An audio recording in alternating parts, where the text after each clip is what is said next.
Hello students, मैं doctor Gauri Bhatnagar. Sanskrit tutorials में आपका स्वागत है। उत्तर रामचरितम का प्रथम अंक पढ़ रहे हैं हम, जिसमें कि चित्र दर्शन चल रहा है। इसी में आगे देखें, पिछले वीडियो में हमने पढ़ा था कि शबरी का वर्णन आ गया था, शमणा नामक शब्द तस्विंदी उसका वर्णन था। आगे देखें, पंपा सरोवर तक पहुंच गए थे। राम कहते देवी परम रमणीयम एतत्सराय सरोवर अत्यधिक रमणीय है, सुंदर है। एतस्मिन् मदकल मलिकाक्ष पक्ष व्याधूत स्फुरत उरुदंड पुंडरीका वाष्पांब परिपतनोद्गम अंतराले संदृष्टा कुबलइनो मया विभागा। अब यहाँ राम जी मलिकाक्ष हंसों के विषय में बड़ा बता रहे हैं, जो सरोवर में रहते हैं। सरोवर में देखें, एतस्मिन् इस सरोवर में, इस पंपा नामक सरोवर में, मदकल मलिकाक्ष पक्ष, मदकल मद के कारण कलरव करते, मधुर शब्द करते, मल्लिकाक्ष मल्लिकाक्ष नामक हंसों के पक्ष व्याधूत, पंखों से व्याधूत मीन्स हिलाए गए, स्फुरत सुंदर सुशोभित, उरुदंड पुंडरीका, उरुदंड कमल कमल नाल वाले मीन्स, उरुदंड कहते हैं जो कमल की डंडियां होती हैं, तो मृणाल वाले, कमल नाल वाले, पुंडरीक पुंडरीक कहते हैं सफेद कमलों को, पुंडरीका श्वेत कमल वाले।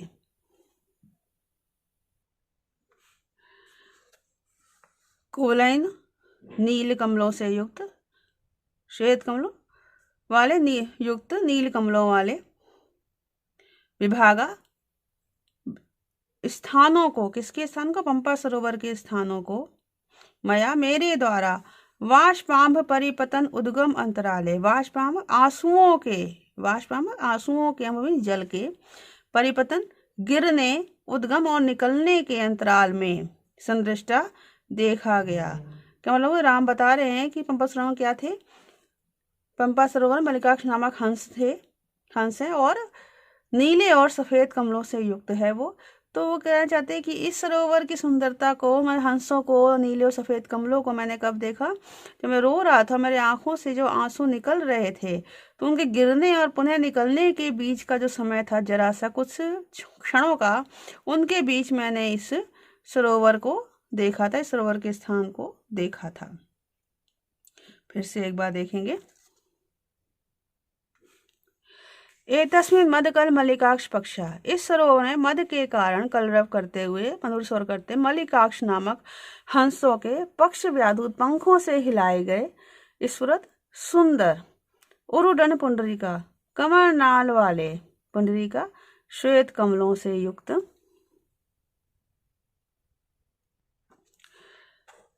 वाष्पांब कुवलयना, श्वेत कमलों से कुवलयना नील कमलों वाले, विभागा प्रदेशों को, इस पंपा सरोवर के स्थानों को, विभागों को। मया मेरे द्वारा, वाष्पाम परिपतन उद्गम अंतराले, आंसुओं के जल के परिपतन गिरने और उद्गम निकलने के अंतराल बीच के समय में, संदृष्टा देखा गया। तब तक लक्ष्मण कहते हैं अयम आर्य हनुमान, ये आर्य हनुमान है। सीता कहती है एष सा चिर निर्व्यूढ़ जीवलोक प्रत्युधरण रूपकारी महानुभावो मारुति। कह रहे हैं एष सा, ये वे, चिर निर्व्यूढ़ बहुत समय से किए गए, जीवलोक प्रत्युधरण जीवलोक के प्रत्युद्धार से, गुरु गौरवान्वित, उपकारी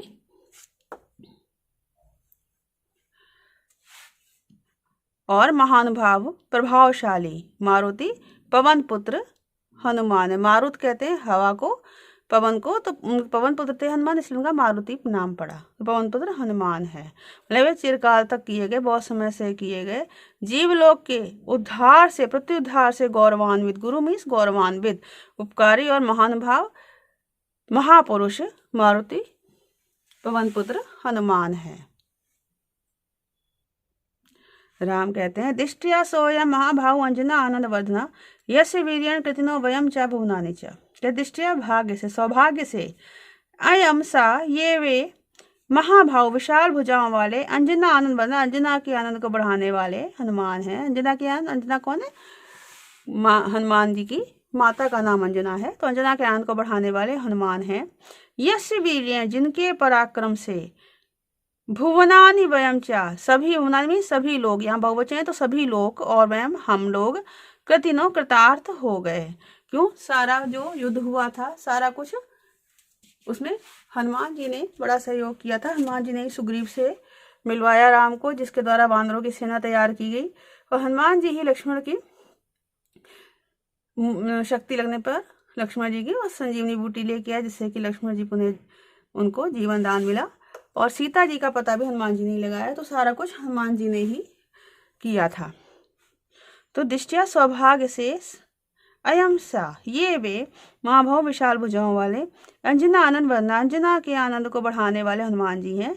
यश वीर, जिनकी वीरता से भुवनानि च वयम चा, सभी लोग और हम लोग कृतनो कृतार्थ हो गए हैं। सीता कहती, वत्स पुत्र, ऐसा कुसुमित कदम तांडवित बर्हिणा किन नाम ध्योग रही। कहते यह कुसुमित खिले हुए कदम के वृक्षों पर तांडव नृत्य करने वाले बर्हिणा मयूरों से युक्त किम नाम ध्योगिरी, किस नाम वाला पर्वत है। मतलब इस पर्वत का क्या नाम है जहाँ की खिले हुए कदम के वृक्ष हैं और वहां पर नृत्य करने वाले मयूर हैं।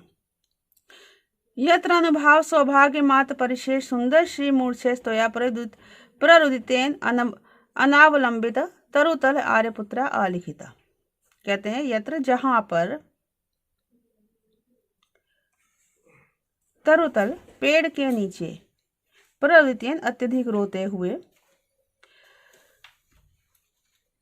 तो या तुम्हारे द्वारा अवलंबित संभाले गए, अनुभाव सौभाग्य मात्र परिशेषम, प्रभाव से सौभाग्य मात्र से शेष, सुंदर श्री मूर्छा, सुंदर शोभा से युक्त और मूर्छित, आर्यपुत्र आलिखिता, आर्यपुत्र चित्रित किए गए हैं। मतलब पूछ रहे हैं कि ये कौन सा वृक्ष है जहाँ पर कि कदम के पेड़ खिले हुए, कदम के वृक्षों पर फूल खिले हुए हैं और वहाँ मयूर नृत्य कर रहे हैं, और जहाँ वृक्ष के नीचे अत्यधिक रोते हुए आर्यपुत्र चित्रित हैं जो कि मूर्छित हो गए हैं और तुम्हारे द्वारा संभाले गए हैं, ऐसे आर्यपुत्र वहाँ चित्रित किए गए हैं। ये कौन सा पर्वत है?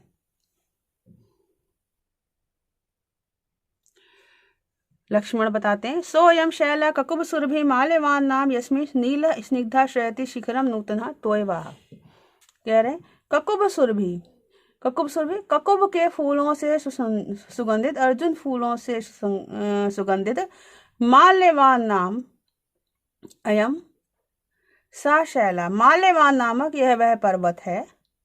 कैसा पर्वत है इसके बारे में आगे कह रहे हैं, यस्मिन, जिस पर, नील स्निग्धा, नील और स्निग्धा, नीला और स्निग्ध, स्निग्ध मीन्स मुलायम चिकना, जहाँ पर नील से मतलब श्यामल, श्याम वर्णीय और स्निग्ध चिकना, नूतन तोयवाह, नवीन, तोयवाह कहते हैं बादल, नवीन बादल, शिखरम श्रयति, शिखर पर विश्राम करता है, चोटी पर विश्राम करता है। क्या मतलब हुआ? मतलब माल्यवान पर्वत है। तोयवाह, तोय कहते हैं जल को, वाह मीन्स वहन करने वाला, जल का वहन करने वाला अर्थात बादल, क्योंकि बादल में जल होता है इसलिए बादल का नाम तोयवाह है। तो लक्ष्मण बता रहे हैं कि ककुब सुरभि, अर्जुन फूलों सुगंधित, माल्यवान नाम स्वयं शैला, माल्यवान नामक यह वह पर्वत है, यस्मिन जिस पर, नील स्निग्धा नूतन तोयवाह, श्याम वर्णीय चिकना और नवीन मेघ, शिखरम शयति, शिखर पर, चोटी पर विश्राम करता है।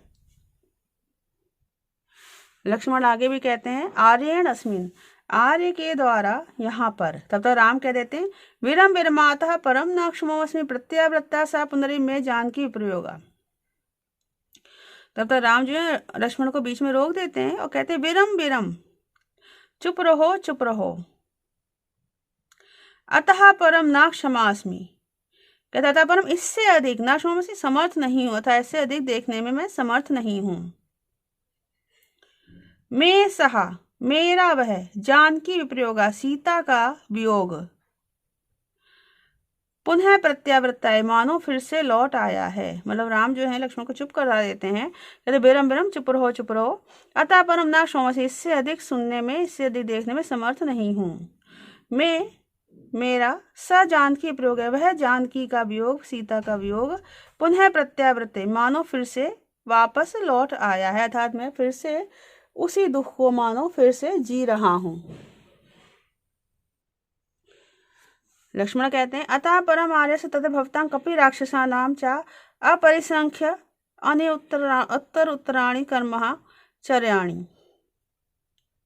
तथा परम इसके बाद आर्य और तद्भवताम आदरणीय बानरों और राक्षसों के अपरिसंख्य अत्यधिक, अपरिसंख्यानि अत्यधिक, उत्तरोत्तराणि आश्चर्यजनक, उत्तरोत्तराणि असंख्य, उत्तरोत्तर मीन्स आगे आगे, आश्चर्याणि कर्माणि आश्चर्यजनक कार्य हैं।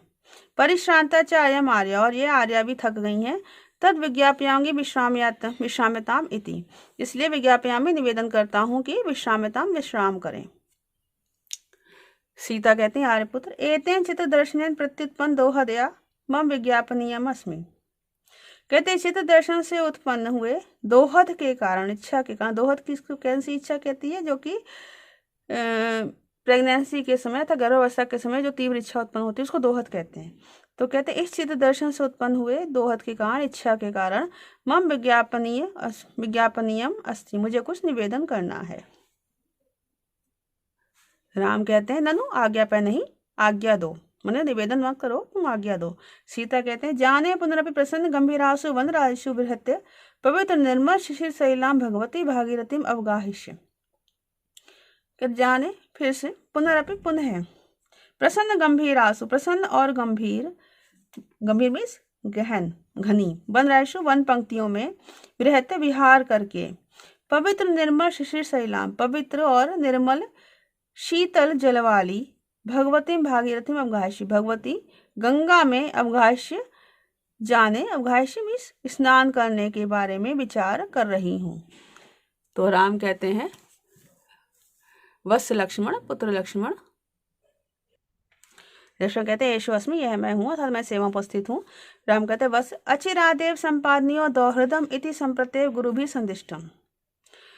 कहते अचिरादेव शीघ्र ही, दोहृद, दोहृद मीन्स गर्भिणी की जो दोहृद इच्छा है वो शीघ्र संपन्न करनी चाहिए, पूर्ण करनी चाहिए। इति संप्रति एवं गुरु भी संदिष्टम, इस प्रकार अभी ही, संप्रति मीन्स अभी ही गुरुजनों के द्वारा संदेश भेजा गया है। तद अस्खलित संपातम रथम उपस्थापय, इसलिए अस्खलित संपातम धक्के ना लगने वाले रथ को तैयार करके उपस्थित करो। धक्के क्योंकि सीता गर्भवती हैं, तो इस तरह का रथ उपस्थित करो जिसमें कि उनको आए जाने में कोई धक्के ना लगे, आराम से जाया जाए। सीता कहती है आर्यपुत्र युष्मा भी अपि आगंतव्यम, आपको भी आना चाहिए। राम कहते हैं अति कठिन हृदय, कठोर हृदय वाली, एतदपि वक्तव्यम, यह भी कहने वाली बात है। सीता कहती तेन ही प्रियम में, तब मेरे लिए बड़ा ही प्रिय में प्रिय विषय है। लक्ष्मण यद आज्ञा पर तू आर्यार की जैसी आज्ञा, निष्क्रांता निकल जाते हैं। राम कहते हैं प्रिय वातायन उपकंठे संविष्टा में भव, कहते वातायन उपकंठे, वातायन के समय अर्थात खिड़की के समय, झरोके के समय, संविष्टा भव, सो जाओ। सीता कहती एवं भवतु, ऐसा ही हो। अपहृतास्मि परिश्रम निर्दया, परिश्रम के कारण, थकावट की नींद के कारण, प्रतस्मि आकृष्ट हो गई हूं, अर्थात मुझे नींद आ रही है। राम कहते हैं तेन ही निरंतम अवलंबस्व माम अत्र शयनाय, तो यहाँ पर अत्र शयनाय, यहाँ पर सोने के लिए, निरंतरम अवलंब से, गाढ़ भाव से, माम अवलंब, मेरा आश्रय ले लो। जीवैन्नीव ससाधु सश्रम स्वेद बिंदु अधिकंठम अर्पिताम बाहु ए इंद्र मयूख चुंबित संधि चंद्र मणिहार विभ्रमा। कहते हैं सस्वाधु श्रम स्वेद बिंदु, सस्वाद, ससाधु कहते हैं भय और सश्रम परिश्रम के कारण, स्वेद बिंदु पसीने की बूंदों से युक्त। भय और परिश्रम, भय किस बात का है, क्योंकि वो जो चित्त दर्शन कर रहे थे उसमें अनेक घटनाओं के कारण सीता जो थी वो डर गई थी। तो भय और परिश्रम के कारण स्वेद बिंदु पसीने की बूंदों से युक्त, ऐंदव मयूख चुंबित, चुंबित स्यद इंद्र, कहते हैं चंद्रमा की, ऐंदव चंद्रमा की मयूख किरणों के चुंबित स्पर्श से, स्यंद पिघलने वाली, चंद्र मणिहार चंद्रकांत मणियों के हार के समान विभ्रम विलास वाले। जीवनिव जीवित करते हुए के समान, जीवन देने हुए के समान, अतः मुझे जीवन देते हुए के समान, जीवन देने के समान।